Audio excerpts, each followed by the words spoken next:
बारह माह मांझ महला पंजवा घर चौथा। एक ओंकार सतगुर प्रसाद। किरत कर्म के विछुड़े कर कृपा मेलो राम। चार कुंट दह दिस भ्रमे थक आए प्रभ की शाम। किरत कर्म के विछुड़े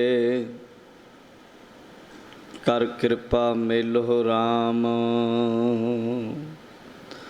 वाहिगुरु जी का खालसा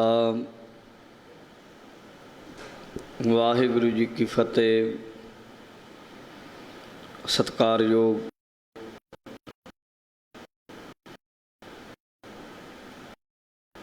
गुरु साध संगत, आप जी वडभागे हो।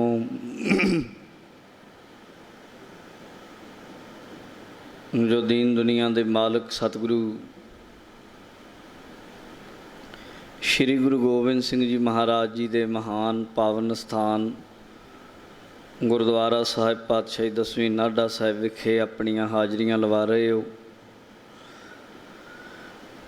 श्री गुरु ग्रंथ साहिब जी महाराज जी की लड़ीवार पावन कथा चल रही है, जिस दे विच अंग 133 के उत्ते पहुँच चुके हैं। अज जिहड़ी बाणी आरंभ हो रही है, ये पावन बाणी का नाम है 12 माह।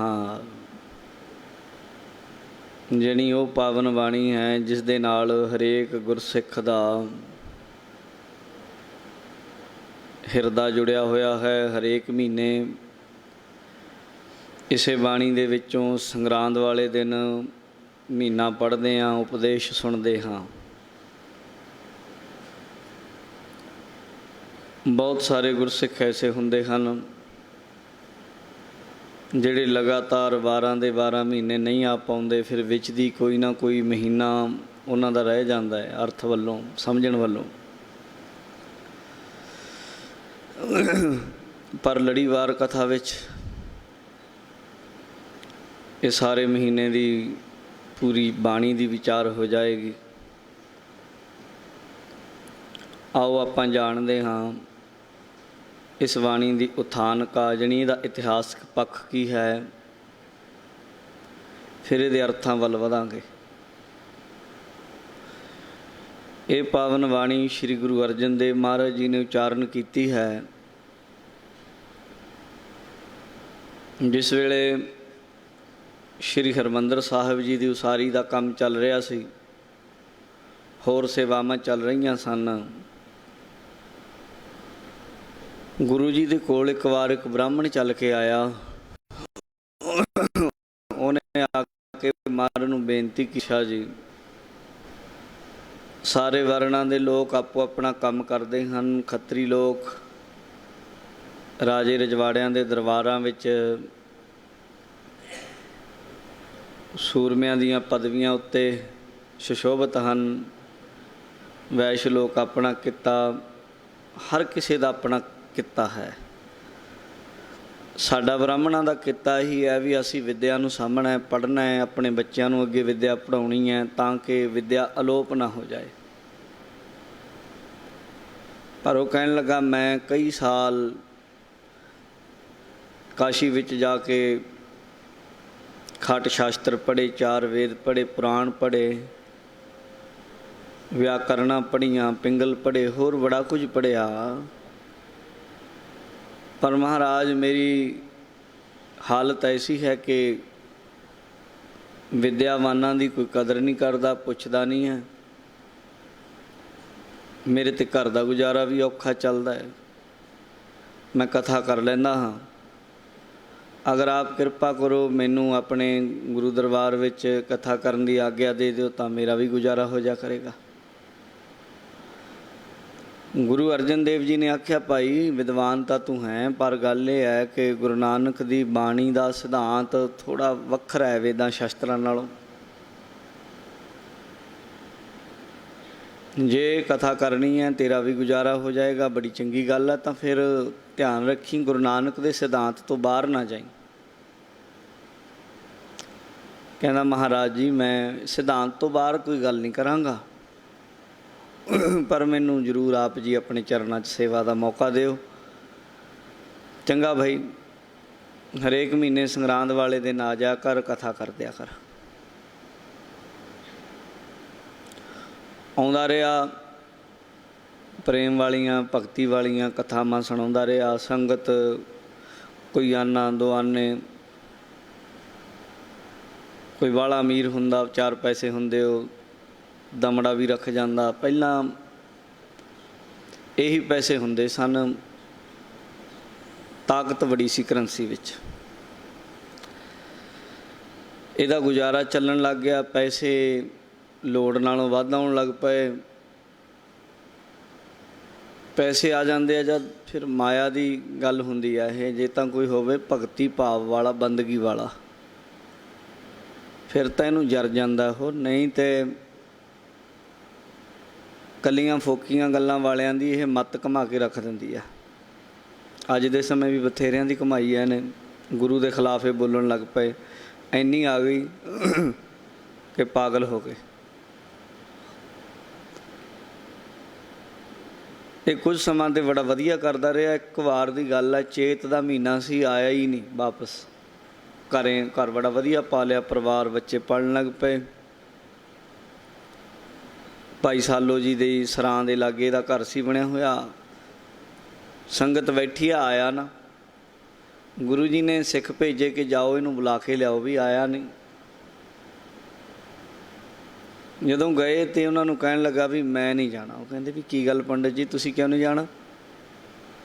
ਕਿਸੇ ਨੇ ਤੁਹਾਡਾ ਮਾਨ ਸਨਮਾਨ ਭੰਗ ਕੀਤਾ ਹੈ, ਤੁਹਾਡੀ ਇੱਜ਼ਤ ਨਹੀਂ ਕੀਤੀ, ਕੋਈ ਗੱਲਬਾਤ ਹੈ ਕਿ ਪੈਸੇ ਘੱਟ ਬਣਦੇ ਆ, ਉਹ ਦੱਸ ਦੇ। ਕਹਿੰਦਾ ਨਹੀਂ, ਸੁਣਦੇ ਵੀ ਹੈ, ਸਨਮਾਨ ਵੀ ਬੜਾ ਮੇਰਾ, ਪੈਸੇ ਵੀ ਬਣ ਜਾਂਦੇ ਆ, 4 ਲੋੜ ਨਾਲੋਂ ਵੱਧ ਬਣਦੇ ਆ। ਫਿਰ ਕਹਿੰਦਾ ਗੱਲ ਇਹ ਹੈ ਵੀ ਕਥਾ ਤਾਂ ਸਿੱਖ ਮੈਥੋਂ ਸੁਣਦੇ ਆ, ਪਰ ਗੁਰੂ ਨਹੀਂ ਮੈਨੂੰ ਮੰਨਦੇ। ਗੁਰੂ ਅਰਜਨ ਦੇਵ ਜੀ ਨੂੰ ਮੰਨਦੇ ਆ, ਅਤੇ 4 ਯੁੱਗਾਂ ਤੋਂ ਬ੍ਰਾਹਮਣ ਗੁਰੂ ਨੂੰ ਮੰਨਦੇ ਆ ਲੋਕੀ।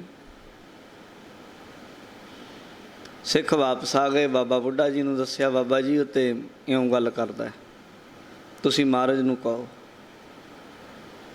ਸਤਿਗੁਰੂ ਜੀ ਵੀ ਆਏ, ਸਤਿਗੁਰੂ ਜੀ ਨੂੰ ਬੇਨਤੀ ਕੀਤੀ, ਮਹਾਰਾਜ ਉਹ ਨਹੀਂ ਆਇਆ ਬ੍ਰਾਹਮਣ। ਕੀ ਗੱਲ ਬਾਈ? ਉਹ ਤਾਂ ਇਹ ਗੱਲ ਕਹਿੰਦਾ ਵੀ ਮੈਨੂੰ ਗੁਰੂ ਨਹੀਂ ਮੰਨਦੇ। ਬਾਬਾ ਬੁੱਢਾ ਜੀ ਨੇ ਆਖਿਆ, ਮਹਾਰਾਜ ਇਹ ਤਾਂ ਬਾਣੀ 'ਚ ਵੀ ਲਿਖਿਆ, ਬਾਹਮਣ ਗੁਰੂ ਹੈ ਜਗਤ ਕਾ, ਭਗਤਨ ਕਾ ਗੁਰ ਨਾਹੀਂ। ਤਾਂ ਕਬੀਰ ਜੀ ਨੇ ਆਖ ਦਿੱਤਾ, ਅਰਜੁਰਜ ਕੈ ਪਚਮੂਆ ਚਾਰੋ ਵੇਦੋ ਮਾਹੇ। ਭਗਤਾਂ ਦਾ ਤਾਂ ਗੁਰੂ ਹੈ ਨਹੀਂ ਇਹ। ਅਤੇ ਮਹਾਰਾਜ ਇਹਨਾਂ ਦਾ ਜਿਹੜਾ ਇਹ ਲੋਕਾਂ ਨੂੰ ਮਾਨਸਿਕ ਤੌਰ 'ਤੇ ਗੁਲਾਮ ਕੀਤਾ ਹੋਇਆ ਹੈ, ਤੁਸੀਂ ਇਹਨਾਂ ਦਾ ਨਾਮ ਹੀ ਕੱਟ ਦਿਓ। ਤੁਸੀਂ ਤਾਂ ਸਨਮਾਨ ਦਿੰਦੇ ਸੀ, ਪਿਆਰ ਕਰਦੇ ਸੀ ਗਰੀਬੀ ਜਾਣ ਕੇ, ਪਰ ਇਹਦੇ ਅੰਦਰੋਂ ਜਾਂਦੀ ਨਹੀਂ ਆ ਆਪਣੀ ਜਿਹੜੀ ਕੁਟਲਤਾਈ ਹੈ, ਨੀਤੀ ਹੈ ਭੈੜੀ। ਸੱਚੇ ਪਾਤਸ਼ਾਹ ਕਹਿੰਦੇ ਦੱਸੋ ਬਾਬਾ ਬੁੱਢਾ ਜੀ ਕੀ ਕਰੀਏ? ਕਹਿੰਦੇ ਮਹਾਰਾਜ ਤੁਸੀਂ ਇੱਦਾਂ ਦੀ ਕਿਰਪਾ ਕਰੋ, ਬਾਣੀ ਉਚਾਰੋ ਜਿਹਦੇ ਕਰਕੇ ਗੁਰਸਿੱਖਾਂ ਨੂੰ ਜਿਹੜਾ ਸਿੱਧੇ ਹੀ ਗੁਰੂ ਨਾਲ ਜੁੜਨ। ਕਿਉਂਕਿ ਬ੍ਰਾਹਮਣ ਦਾ ਉਸ ਸਮੇਂ ਐਸਾ ਲੋਕਾਂ ਵਿੱਚ ਇੱਕ ਭਰਮ ਜਾਲ ਫੈਲਾਇਆ ਹੋਇਆ ਸੀ ਕਿ ਜੇਕਰ ਕੋਈ ਬੰਦਾ ਬ੍ਰਾਹਮਣ ਤੋਂ ਪੁੱਛੇ ਬਿਨਾਂ ਕਹਿ ਦੇਵੇ ਵੀ ਚੇਤ ਦਾ ਮਹੀਨਾ ਚੜ੍ਹ ਗਿਆ, ਅਤੇ ਉਹ ਜਾਂ ਤਾਂ ਉਹਦਾ ਘਰ ਦਾ ਕੋਈ ਬਿਮਾਰ ਹੋ ਜਾਏਗਾ, ਜਾਂ ਆਪ ਹੋ ਜਾਏਗਾ, ਜਾਂ ਕੋਈ ਘਰ 'ਚ ਨੁਕਸਾਨ ਹੋ ਜਾਏਗਾ। ਇਸ ਲਈ ਲੋਕ 10-10 ਦਿਨ ਵੇਟ ਕਰਦੇ ਰਹਿੰਦੇ, ਮੇਰੀ ਵਾਰੀ ਆਊਗੀ ਅਤੇ ਬਾਹਮਣ ਜੀ ਤੋਂ ਮਹੀਨਾ ਸੁਣਨਾ। ਅਤੇ 10 ਚੇਤਰ ਨੂੰ ਜਾ ਕੇ ਕਹਿਣਾ ਉਹਨੇ ਵੀ ਚੇਤ ਚੜ੍ਹ ਗਿਆ, ਕਿਉਂਕਿ ਵਾਰੀ ਨਹੀਂ ਸੀ ਆਉਂਦੀ। ਫਿਰ ਉਹ ਕਹਿੰਦਾ ਸੀ ਵੀ ਹਾਂ, ਜਵਾਨੋਂ ਨਹੀਂ ਸੀ ਨਾਂ ਲੈਂਦਾ। ਅਤੇ ਮਹਾਰਾਜ ਕਿਰਪਾ ਕਰੋ। ਸਤਿਗੁਰੂ ਜੀ ਨੇ ਆਖਿਆ ਕਿ ਬਾਬਾ ਬੁੱਢਾ ਜੀ, ਬਾਣੀ ਤਾਂ ਪਹਿਲਾਂ ਵੀ ਗੁਰੂ ਗ੍ਰੰਥ ਸਾਹਿਬ ਵਿੱਚ, ਗੁਰੂ ਮਹਾਰਾਜ ਜੀ ਦੀ ਹੈ ਗੁਰੂ ਘਰ ਵਿੱਚ, ਤੁਖਾਰੀ ਰਾਗ ਦੇ ਅੰਦਰ। ਚੰਗਾ ਫਿਰ ਇੱਦਾਂ ਕਰਦੇ ਹਾਂ, ਬਾਣੀ ਤਾਂ ਪਹਿਲਾਂ ਹੀ ਗੁਰੂ ਨਾਨਕ ਦੇਵ ਜੀ ਦੀ, ਉਹਦਾ ਟੀਕਾ ਰੂਪ ਉਚਾਰਨ ਕਰ ਦਿੰਦੇ ਹਾਂ। ਜਣੀ ਬਾਣੀ ਦੇ ਵਿੱਚ ਜੋ ਗੁਰੂ ਨਾਨਕ ਦੇਵ ਜੀ ਦੀ ਤੁਖਾਰੀ ਰਾਗ ਦੀ 12 ਮਾਹ ਹੈ, ਉਹਦੇ ਵਿੱਚ ਬੜੇ ਗਹਿਨ ਗੂੜ ਭਾਵ ਨੇ ਔਰ ਬੜੇ ਰੂਪਕ ਅਤੇ ਅਲੰਕਾਰ ਮਹਾਰਾਜ ਨੇ ਵਰਤੇ ਹੈ, ਜਿਹਦੇ ਲਈ ਬੜਾ ਸਿਆਣਾ ਵਿਦਵਾਨ ਵੀ ਹੋਵੇ ਤਾਂ ਸਮਝ ਪਾਉਂਦਾ, ਨਹੀਂ ਤੇ ਗੱਲ ਉੱਤੋਂ ਦੀ ਲੰਘ ਜਾਂਦੀ ਹੈ। ਬਾਣੀ ਤੇ ਉਹੀ ਹੈ, ਉਹਦਾ ਟੀਕਾ ਸੌਖੇ ਰੂਪ ਵਿੱਚ ਇੱਕ ਹੁੰਦਾ ਵਾਰਤਕ, ਇੱਕ ਹੁੰਦਾ ਕਾਵਿਕ। ਕਾਵ ਰੂਪ ਦੇ ਵਿੱਚ ਅਸੀਂ ਉਹਦਾ ਟੀਕਾ ਕਰ ਦਿੰਦੇ ਹਾਂ। ਫਿਰ ਮਹਾਰਾਜ ਗੁਰੂ ਅਰਜਨ ਦੇਵ ਜੀ ਨੇ ਫਿਰ ਇਹ ਪਾਵਨ ਬਾਣੀ ਮੰਜੀ ਸਾਹਿਬ ਵਾਲੇ ਥਾਂ ਦੇ ਉੱਤੇ, ਉਹਦੇ ਲਾਗੇ ਹੀ ਛਤਰ ਬਣਿਆ ਹੋਇਆ, ਬੜਾ ਸੋਹਣਾ ਸਥਾਨ ਹੈ, ਉੱਥੇ ਬਹਿ ਕੇ ਮਹਾਰਾਜ ਨੇ ਬਾਣੀ ਉਚਾਰਨ ਕੀਤੀ ਸੀ। ਜਿੱਥੇ ਹੁਣ ਗੁਰਦੁਆਰਾ ਦੀਵਾਨ ਹਾਲ ਮੰਜੀ ਸਾਹਿਬ ਬਣਿਆ ਹੋਇਆ ਨਾ, ਦੀਵਾਨ ਹਾਲ ਹੈ, ਜਿੱਥੋਂ ਰੋਜ਼ ਕਥਾ ਆਉਂਦੀ ਹੈ ਸਵੇਰ ਵੇਲੇ, ਉੱਥੇ ਬਾਣੀ ਉਚਾਰਨ ਕੀਤੀ ਹੈ। ਆਓ ਇਹਦੇ ਕੀ ਭਾਵ ਹਨ। ਵੈਸੇ ਤਾਂ ਇਹਦੇ ਬੜੇ ਸਾਰੇ ਪੱਖ ਹਨ, ਪਰ ਉਹ ਜੇ ਜ਼ਿਆਦਾ ਕਰ ਦੇਵਾਂਗੇ ਫਿਰ ਗੱਲ ਲੰਮੀ ਹੋ ਜਾਏਗੀ, ਖੁਲਾਸਾ ਜ਼ਿਆਦਾ ਵੱਧ ਜਾਏਗਾ। ਮੇਰੇ ਮਨ ਵਿੱਚ ਹੈ ਕਿ 12 ਮਾਹ ਦੇ 2 ਭਾਗ ਬਣ ਜਾਣ ਕਥਾ ਦੇ, ਇੱਕ ਵਿੱਚ ਤੇ ਸ਼ਾਇਦ ਨਹੀਂ ਆਏਗੀ, 2 ਭਾਗਾਂ ਵਿੱਚ ਵੀ ਸੰਗਤ ਨੂੰ ਸੁਣਨਾ ਸੌਖਾ ਹੋ ਜਾਏਗਾ।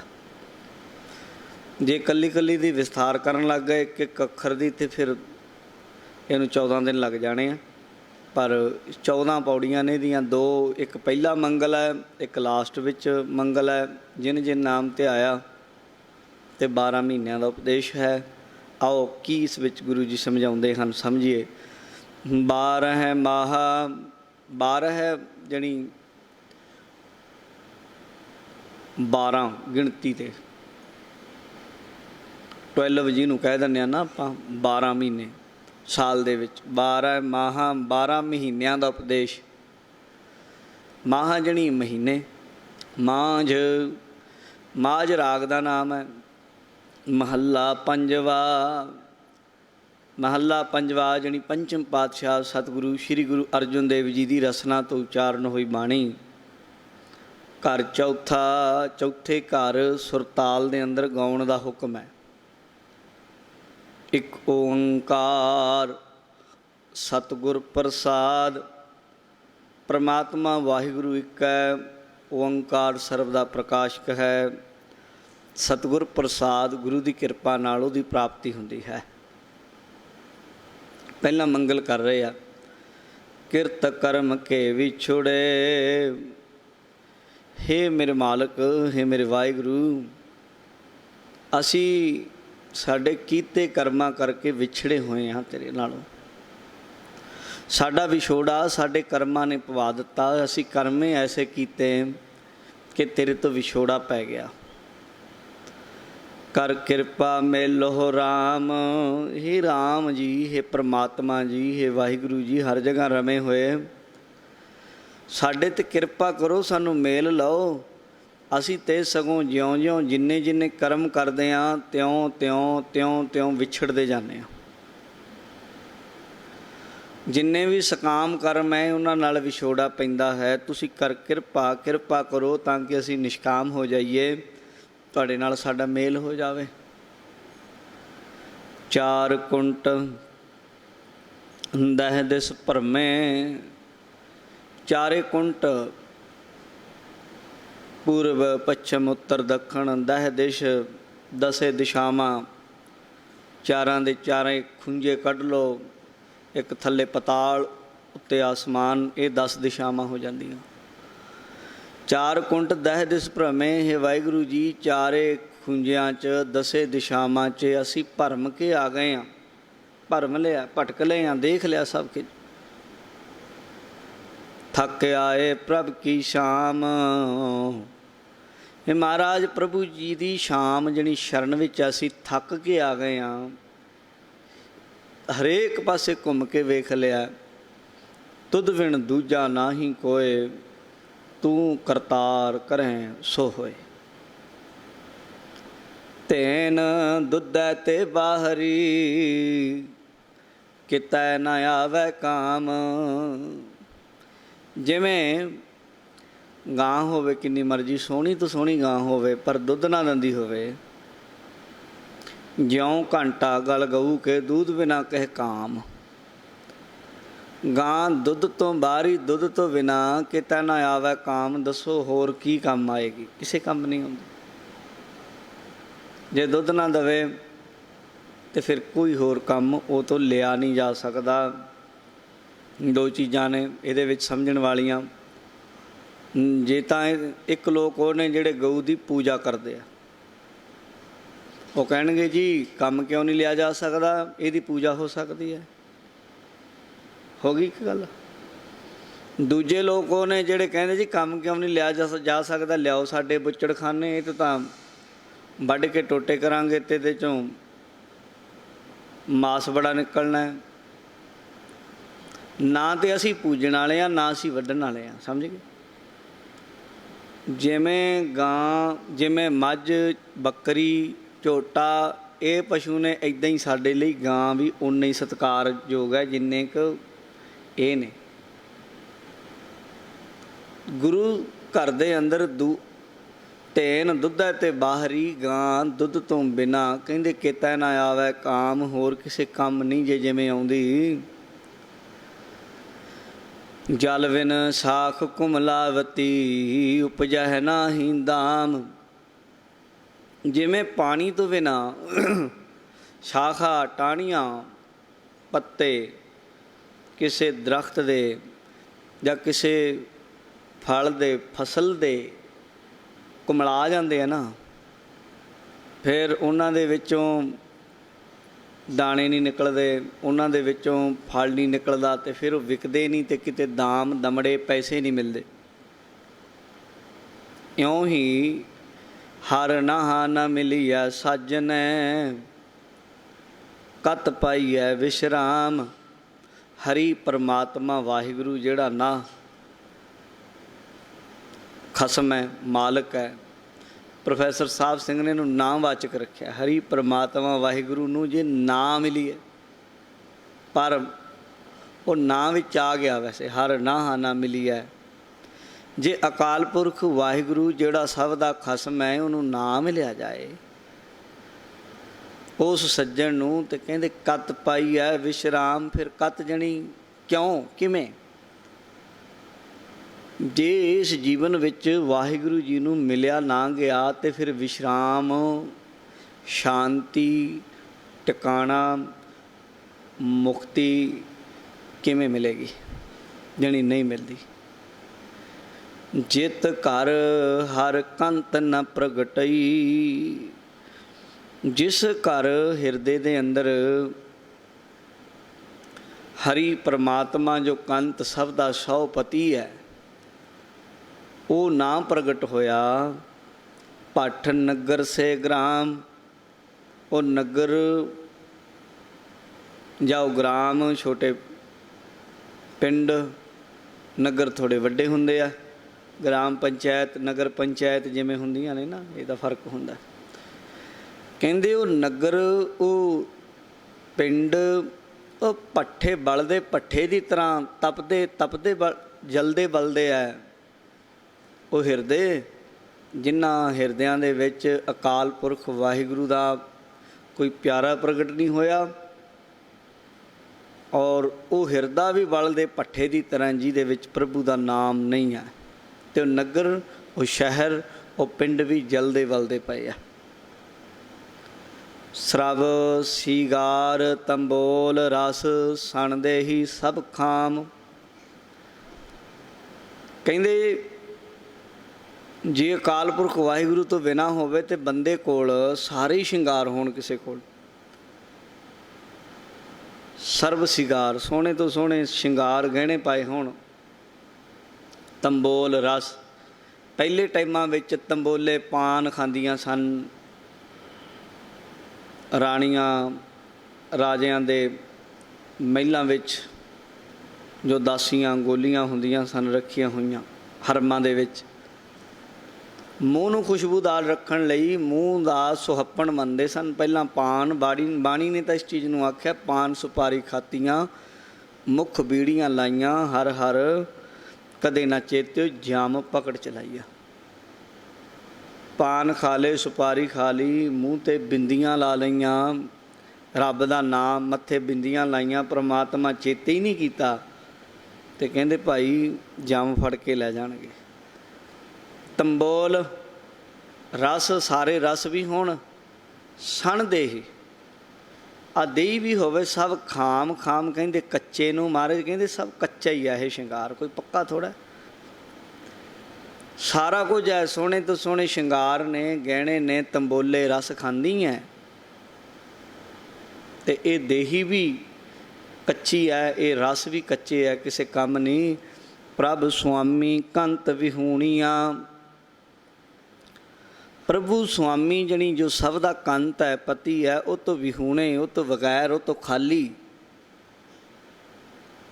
ਮੀਤ ਸੱਜਣ ਸਭ ਜਾਮ, ਹੋਰ ਜਿੰਨਿਆਂ ਨੂੰ ਵੀ ਮਿੱਤਰ ਸੱਜਣ ਤੂੰ ਬਣਾਈ ਫਿਰਦਾ ਹੈ, ਇਹ ਸਭ ਤੇਰੇ ਮਿੱਤਰ ਨਹੀਂ, ਇਹ ਜਮਦੂਤ ਨੇ। ਕਹਿੰਦਾ ਜੀ ਮੇਰਾ ਤੇ ਦੋਸਤ ਬੜਾ ਚੰਗਾ, ਮਿੱਤਰ ਬੜਾ ਚੰਗਾ। ਕੀ ਕਰਦਾ ਬਹਿ ਕੇ, ਇਕੱਠੇ ਕੀ ਕਰਦੇ? ਆਖੇ ਜੀ ਬੜਾ ਫੰਕਸ਼ਨ ਖਰੀਦਾ ਹੈ, ਹਾਸਾ ਠੱਠਾ ਕਰੀਦਾ ਹੈ, ਤੇ ਗੱਪਾਂ ਛੱਪਾਂ ਮਾਰੀ ਦੀਆਂ। ਕਹਿੰਦੇ ਬਾਣੀ ਪੜ੍ਹਦੇ? ਕਹਿੰਦੇ ਬਾਣੀ ਜੀ ਉਹ ਕਿੱਦਾਂ? ਅਸੀਂ ਨਹੀਂ ਕਦੇ ਪੜ੍ਹੀ। ਨਾਮ ਜਪਦੇ ਨਾ?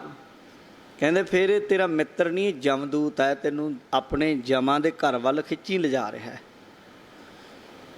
ਜਿਨ੍ਹਾਂ ਦੇ ਨਾਲ ਬਹਿ ਕੇ ਬਾਣੀ ਨਹੀਂ, ਰੱਬ ਦੀ ਘਰ ਦੀ ਗੱਲ ਨਹੀਂ, ਸਤਸੰਗਤ ਨਹੀਂ, ਸੇਵਾ ਨਹੀਂ, ਸਿਮਰਨ ਨਹੀਂ, ਤੇ ਜਿਹੜੇ ਬੰਦੇ ਕੇਵਲ ਤੋਂ ਕੇਵਲ ਪਾਪਾਂ ਦੀਆਂ ਗੱਲਾਂ, ਪਾਪਾਂ ਵੱਲ ਧੱਕਦੇ ਆ, ਕਹਿੰਦੇ ਉਹ ਮੀਤ ਸੱਜਣ ਨਹੀਂ, ਸਾਰੇ ਜਮਦੂਤ ਤੁਰੇ ਫਿਰਦੇ ਆ। ਵੱਖਰੀ ਗੱਲ ਹੈ, ਇਹਨਾਂ ਦੀਆਂ ਸ਼ਕਲਾਂ ਚੋਪੜੀਆਂ ਨੇ, ਇਹਨਾਂ ਦੇ ਸਿਰਾਂ ਦੇ ਸਿੰਘ ਤੈਨੂੰ ਦਿਸਦੇ ਨਹੀਂ ਇਹਨਾਂ ਦੇ, ਪਰ ਇਹਨਾਂ ਦੇ ਕਰਮ ਦੂਤਾਂ ਤੋਂ ਵੀ ਭੈੜੇ ਆ। ਨਾਨਕ ਕੀ ਬੇਨੰਤੀ ਆ, ਕਰ ਕਿਰਪਾ ਦੀਜੈ ਨਾਮ। ਸਤਿਗੁਰੂ ਜੀ ਕਹਿੰਦੇ ਮੇਰੀ ਗੁਰੂ ਅਰਜਨ ਦੇਵ ਜੀ, ਗੁਰੂ ਨਾਨਕ ਦੇਵ ਮਹਾਰਾਜ ਜੀ ਦੀ ਮੋਹਰ ਛਾਪ ਵਰਤ ਰਹੇ ਨੇ। ਕਹਿੰਦੇ ਨਾਨਕ ਦੀ ਮੇਰੀ ਬੇਨਤੀ ਹੈ। ਗੁਰੂ ਨਾਨਕ ਮਹਾਰਾਜ ਜੀ ਦੇ ਪੰਜਵੇਂ ਸਰੂਪ ਸਤਿਗੁਰੂ ਜੀ ਕਹਿੰਦੇ ਮੈਨੂੰ ਕਰ ਕਿਰਪਾ ਦੀਜੈ ਨਾਮ। ਮੇਰੀ ਬੇਨਤੀ ਹੈ ਕਿ ਮੈਨੂੰ ਕਿਰਪਾ ਕਰੋ, ਤਰਸ ਕਰੋ, ਮੈਨੂੰ ਨਾਮ ਦੀ ਦਾਤ ਦੇ ਦਿਓ, ਮੇਰੇ ਅੰਦਰ ਨਾਮ ਪ੍ਰਗਟ ਹੋ ਜਾਏ। ਹਰ ਮੇਲੋ ਸੁਆਮੀ ਸੰਗ ਪ੍ਰਭ, ਜਿਸ ਕਾ ਨਿਹਚਲ ਧਾਮ। ਹਰੀ ਪਰਮਾਤਮਾ ਵਾਹਿਗੁਰੂ ਦੇ ਨਾਲ ਮੈਨੂੰ ਮੇਲ ਲਓ। ਪ੍ਰਭੂ ਜੀ ਮੈਨੂੰ ਮੇਲ ਲਓ ਆਪਣੇ ਨਾਲ। ਇਹ ਸੰਤ ਜਨੋ ਮੈਨੂੰ ਤੁਸੀਂ ਉਸ ਪਿਆਰੇ ਪਰਮੇਸ਼ਰ ਵਾਹਿਗੁਰੂ ਨਾਲ ਮੇਲ ਦਿਓ, ਜਿਸ ਕਾ ਨਿਹਚਲ ਧਾਮ, ਜਿਹਦਾ ਧਾਮ ਜਣੀ ਘਰ ਨਿਹਚਲ ਹੈ, ਸਤਸੰਗ ਰੂਪੀ ਘਰ, ਸੱਚਖੰਡ ਰੂਪੀ ਧਾਮ ਥਾਂ। ਜਾਂ ਹੋਰ ਧਾਮਾਂ 'ਤੇ ਬਥੇਰੇ ਲੋਕ ਮੱਥੇ ਟੇਕਦੇ ਆ, ਪਰ ਅਸਲ ਧਾਮ ਤੇ ਪਰਮੇਸ਼ਰ ਦਾ ਧਾਮ ਹੈ। ਇਹ ਮੇਰੇ ਮਾਲਕ ਮੈਨੂੰ ਉਸ ਧਾਮ ਘਰ ਨਾਲ ਮੇਲ ਲਓ, ਜਿਹੜਾ ਕਦੇ ਜਾਂਦਾ ਨਹੀਂ, ਡੋਲਦਾ ਨਹੀਂ, ਜਿਹਦਾ ਘਰ ਸਦਾ ਅਟੱਲ ਹੈ। ਉਹ ਤਾਂ ਵਾਹਿਗੁਰੂ ਦਾ ਘਰ ਹੈ, ਗੁਰੂ ਦਾ ਘਰ ਹੈ। ਮੈਨੂੰ ਉਹਦੇ ਨਾਲ ਮੇਲ ਲਓ। ਇਹ ਤਾਂ ਸੀ ਮੰਗਲ ਰੂਪ। ਚੇਤਰ ਦੇ ਮਹੀਨੇ ਦੀ ਸੰਗਰਾਂਦ ਸੀ, ਜਦੋਂ ਮਹਾਰਾਜ ਸੱਚੇ ਪਾਤਸ਼ਾਹ ਜੀ ਨੇ ਪਾਵਨ ਸ਼ਬਦ ਉਚਾਰਨ ਕੀਤਾ, ਇਹ ਪਾਵਨ ਬਾਣੀ। ਤੇ ਫਿਰ ਅੱਗੇ 12 ਮਾਹ ਦੀ ਬਾਣੀ ਦੇ ਵਿੱਚੋਂ ਚੇਤ ਦੇ ਮਹੀਨੇ ਦਾ ਉਪਦੇਸ਼ ਦੇ ਰਹੇ ਨੇ। ਨਾਲ ਵਚਨ ਕੀਤਾ ਕਿ ਭਾਈ ਜਦੋਂ ਵੀ ਜਿਹੜਾ ਵੀ ਮਹੀਨਾ ਆਏਗਾ, ਉਸ ਵੇਲੇ ਗੁਰਸਿੱਖਾਂ ਨੇ ਕੀ ਕਰਨਾ ਹੈ, ਇਹ ਬਾਣੀ ਦਾ ਪਹਿਲਾਂ ਪਾਠ ਕਰ ਲੈਣਾ ਚੇਤ ਦੇ ਮਹੀਨੇ ਵਿੱਚ।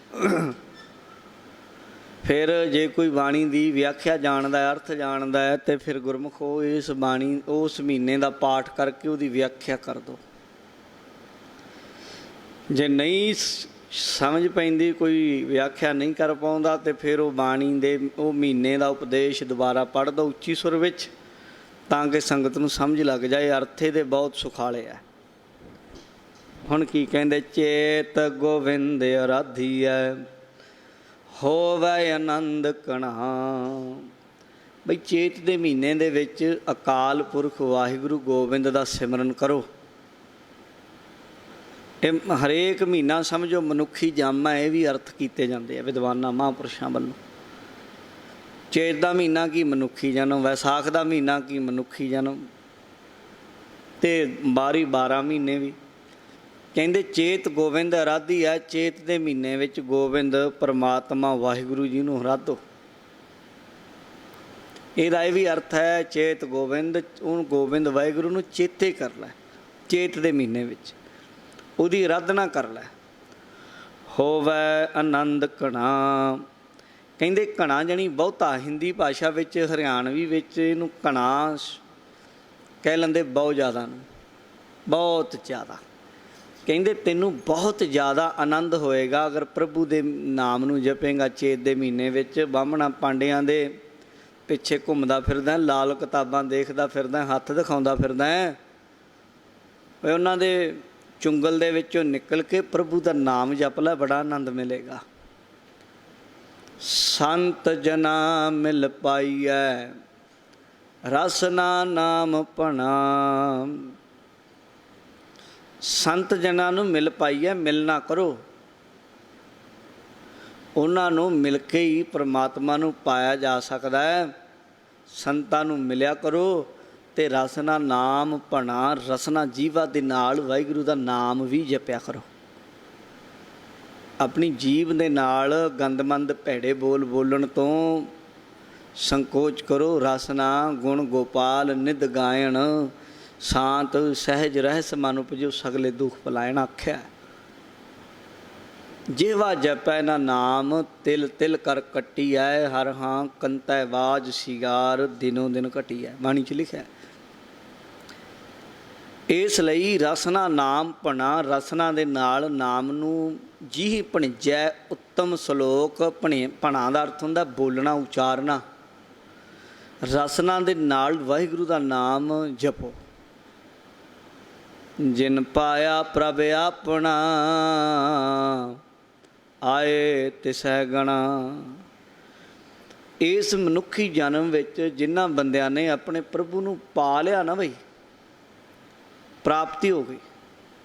ਕਹਿੰਦੇ ਆਏ ਤਿਸੈ ਗਣਾ, ਆਏ ਹੋਏ ਇਸ ਧਰਤੀ 'ਤੇ ਉਹਨਾਂ ਨੂੰ ਗਿਣੋ। ਅਤੇ ਜੇ ਇੱਥੇ ਆ ਕੇ ਬੁੱਝੇ ਹੀ ਨਹੀਂ ਅਤੇ ਫਿਰ ਪਸ਼ੂਆਂ ਵਾਲੀ ਜ਼ਿੰਦਗੀ ਹੈ। ਇਨਸਾਨਾਂ ਦੀ ਗਿਣਤੀ ਕੀਤੀ ਉਹ ਨਹੀਂ ਬਾਣੀ ਵਿੱਚ। ਆਵਨ ਆਏ ਸ੍ਰਿਸ਼ਟ ਮੈਂ ਬਿਨ ਬੂਝੇ ਪਸ ਢੋਰ। ਬਿਨਾਂ ਬੁੱਝੇ ਆ ਤਾਂ ਗਏ ਪਰ ਕਿਸੇ ਕੰਮ ਨਾ ਆਇਆ ਉਹਦਾ ਆਉਣਾ।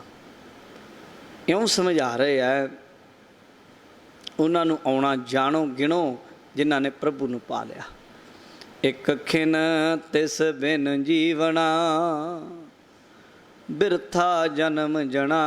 ਉਸ ਵਾਹਿਗੁਰੂ ਤੋਂ ਬਿਨਾਂ ਅਗਰ ਇੱਕ ਖਿਨ ਵੀ ਉਹ ਵਾਹਿਗੁਰੂ ਅਕਾਲ ਪੁਰਖ ਤੋਂ ਬਗੈਰ ਜ਼ਿੰਦਗੀ ਦਾ ਲੰਘ ਰਿਹਾ ਨਾ, ਇੱਕ ਛਿਨ ਮਾਤਰ, ਥੋੜ੍ਹਾ ਜਿਹਾ ਸਮਾਂ, ਇੱਥੇ ਤਾਂ ਜ਼ਿੰਦਗੀਆਂ ਦੀਆਂ ਜ਼ਿੰਦਗੀਆਂ ਲੰਘ ਜਾਂਦੀਆਂ। ਕਿਸੇ ਨੂੰ ਆਖੋ ਅੰਮ੍ਰਿਤ ਛਕੋ, ਆਖੇਗਾ ਬੁੱਢੇ ਹੋ ਕੇ ਜਪਾਂਗੇ, ਸਿਮਰਨ ਕਰਾਂਗੇ। ਲਾਂਬਾ ਲਾਉਣਾ ਪਰਮਾਤਮਾ ਦਾ, ਉਹਦੇ ਨਾਲ ਕੋਈ ਠੱਗੀ ਮਾਰਨੀ ਹੈ, ਉਹਨੂੰ ਦਿਖਾਵਾ ਕਰਨਾ ਹੈ। ਇਹ ਤਾਂ ਇੱਕ ਇੱਕ ਸਾਹ ਤੇਰਾ, ਇੱਕ ਵੀ ਸਾਹ, ਇੱਕ ਵੀ ਸਵਾਸ ਵਿਅਰਥ ਨਾ ਜਾਵੇ। ਕਹਿੰਦੇ ਇੱਕ ਖਿਨ ਤਿਸ ਬਿਨ ਜੀਵਣਾ, ਬਿਰਥਾ ਜਨਮ ਜਣਾ। ਉਹ ਜਨਮ ਜਣਾ ਜਾਣਨਾ ਕਰੋ, ਜਾਂ ਜਣਾ ਦਾ ਅਰਥ ਸੂਆ ਵੀ ਹੁੰਦਾ। ਜਿਵੇਂ ਕੋਈ ਮਾਂ ਨੇ ਜਨਮ ਦਿੱਤਾ, ਉਹ ਜਨਨੀ ਦੀ ਦਿੱਤੀ ਉਹ ਕੀਤੀ ਹੋਈ ਮਿਹਨਤ, ਉਹਨੇ ਤੈਨੂੰ ਜਨਮ ਦਿੱਤਾ, ਤੂੰ ਵਿਅਰਥ ਗਵਾ ਕੇ ਰੱਖ ਦਿੱਤਾ। ਉਹਨੇ ਆਪਣਾ ਨੂਰ ਤੇਰੇ ਉੱਤੇ ਲਾਇਆ, ਤੂੰ ਆਪਣੀ ਮਾਂ ਦੀ ਉਸ ਮਿਹਨਤ ਦਾ ਮੁੱਲ ਨਹੀਂ ਮੋੜਿਆ, ਤੇਰਾ ਜਨਮ ਵਿਅਰਥ ਚਲਾ ਗਿਆ। ਜਣਾ ਜਣੀ ਜਾਣਨਾ ਕਰੋ, ਜਾਂ ਜਣਾ ਉਹਨਾਂ ਜਨਾਂ ਦਾ।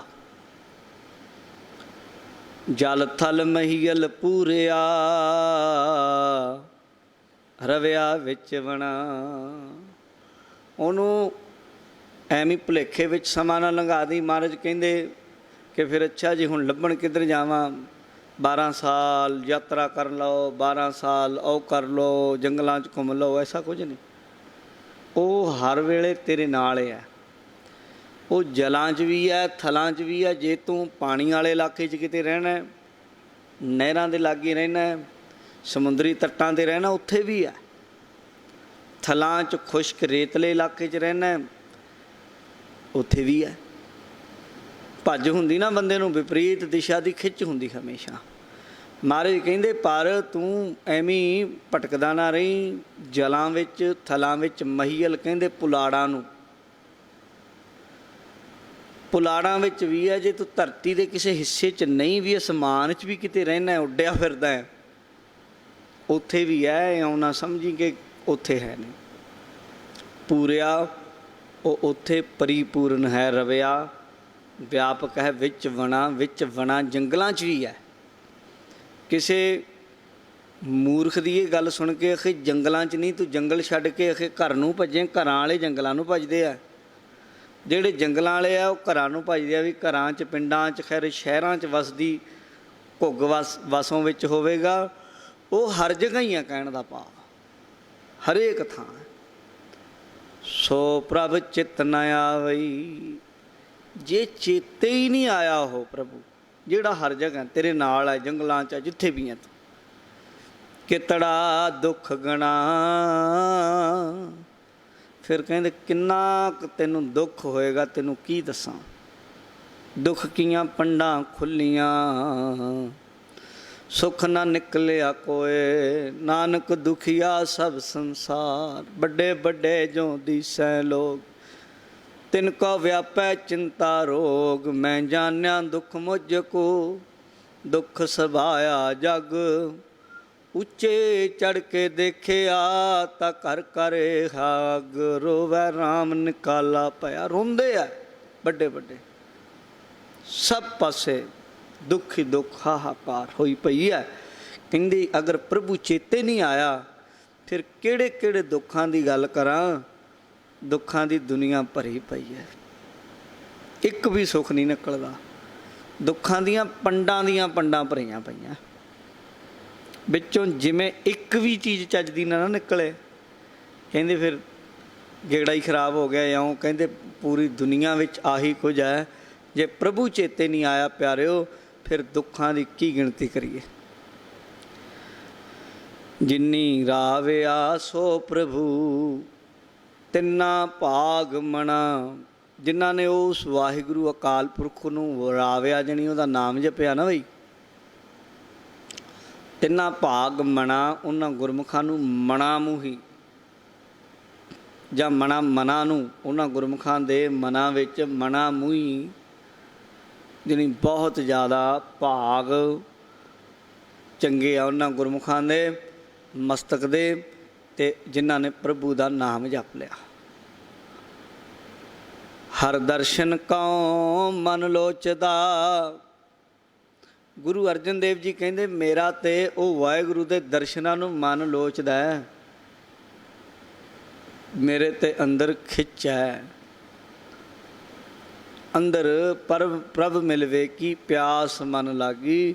ਮੈਂ ਤੇ ਹਾਂ ਤੁਮਰੀ ਕਰੋ ਨਿਤਿਆਸ, ਪ੍ਰਭ ਮੋਹੇ ਕਬ ਗੱਲ ਲਾਵਾਂਗੇ। ਦਰਵਾਜੇ ਤੇ ਖੜਿਆ ਦਰਮਾਦੇ ਠਾਡੇ ਦਰਬਾਰ, ਤੁਝ ਬਿਨ ਸੁਰਤ ਕਰੈ ਕੋ ਮੇਰੀ। ਦਰਸ਼ਨ ਦੀਜੈ ਖੋਲ ਕਿਵਾੜ, ਸਗਲ ਭਵਨ ਕੇ ਨਾਇਕਾ। ਇੱਕ ਛੇਨ ਦਰਸ਼ ਦਿਖਾਏ ਜੀ, ਜੋ ਮਰਜ਼ੀ ਹੋਵੇ ਬਸ। ਕਹਿੰਦੇ ਹਰ ਦਰਸ਼ਨ ਕਉ ਮਨ ਲੋਚਦਾ। ਅੰਦਰ ਬੇਬਲਤਾ ਲੱਗੀ ਪਈ, ਤੜਫਦਾ ਪਿਆ ਮੇਰਾ ਮਨ, ਲੋਚਦਾ ਪਿਆ। ਨਾਨਕ ਪਿਆਸ ਮਨਾ, ਜਿਵੇਂ ਕਿਸੇ ਨੂੰ ਪਿਆਸ ਲੱਗੀ ਹੋਵੇ ਨਾ, ਪਾਣੀ ਦੀ ਬੂੰਦ ਨੂੰ ਤਰਸਦਾ ਉਹ ਬੰਦਾ।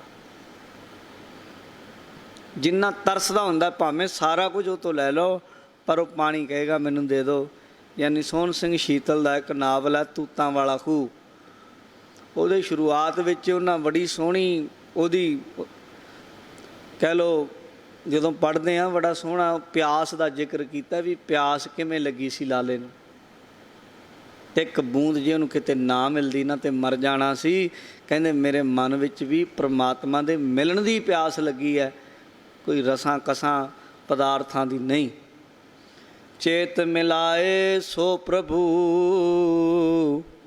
ਤਿਸ ਕੈ ਪਾਏ ਲੱਗਾ।